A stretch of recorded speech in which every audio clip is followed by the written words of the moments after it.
Move on to our next panel, which is, in a sense, a perfect segue. It's outsourcing is the ultimate balancing act.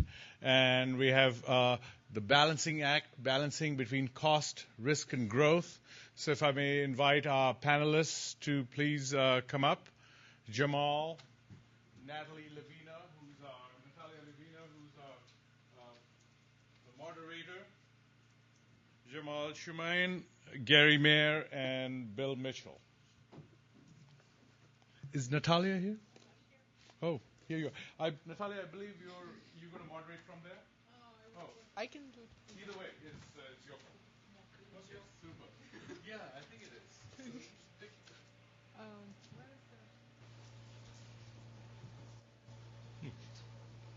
And do we have the other panelists? Do you know? A panel of one. Panel one. Rika, the other panelist going to join us, or? One second. Well. You can see why Lisa handed this panel to me. Well, yeah. They'll join in as we do. I think they're heading in this way. Well, I'm Natalia Levina. I had the pleasure of speaking in this conference last year. I think it's the fourth summit, and it's my fourth summit. I've been coming every year. Really enjoy this event. I'm gonna wait for our speakers panelists to come this way. I actually just during lunch was asked, what's in this for you? You know, you're a professor in a business school. Why do you come here? You know, what are you trying to get out of it? You know, everybody's, the vendors are selling, the buyers are buying, the consultants are looking for clients. Well, my answer is simple. I'm here to learn. I teach a course in global outsourcing strategy at NYU Stern School of Business, and my research is on all sorts of issues relating to global sourcing. In particular, I'm interested in how vendors and clients work together to come up with innovation. But that sort of has multiple aspects. So last year I spoke about multi-sourcing, and Rika told me that's already covered, so I'm not going to say much about it this year. And the year before, I talked about the role of onshore leadership in facilitating innovation from offshore teams.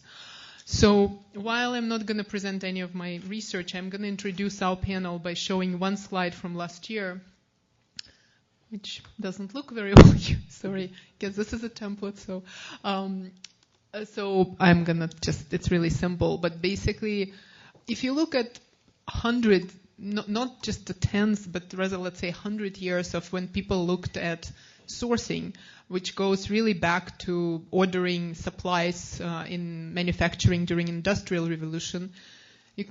And of course, boom of manufacturing sourcing during 80s when China became a player. So there's really sort of three major things if we look at economic outcomes only that we're looking for from outsourcing, and that is costs. You want to keep those down. The risks, you want to keep those down. And you kind of want to get the most out of it, which loosely term intangibles, but this is basically innovation, flexibility, speed. That's the four bullets you see there, innovation and service quality. And as you all know from your day-to-day lives, this is a balancing act, and you can't get it all, and that's what we're trying to do. So with that very, very simple framework, we're going to talk today about IT services, more than maybe some other services which have been talked about earlier. And very, very experienced panelists are going to share their thoughts on what's going on in IT services domain in terms of balancing those three major concerns. Under risks, I know you can see, I'm sorry about that, but there are kind of two major categories. Structural risks, which sort of refer to strategic risks, the supplier not playing the game well, or rather playing it just for themselves, the exposure, reputational risks, etc., and operational risks, which refer to day-to-day lack of delivery. So, and of course, on the costs, just to make sure we're on the same page, we have pure delivery costs and contracting costs and coordination costs. So that's all to set us up. Now, let me introduce our panelists, which I'm glad is working well, which are all here today. We have with us, I think we'll start with Gary Mayer.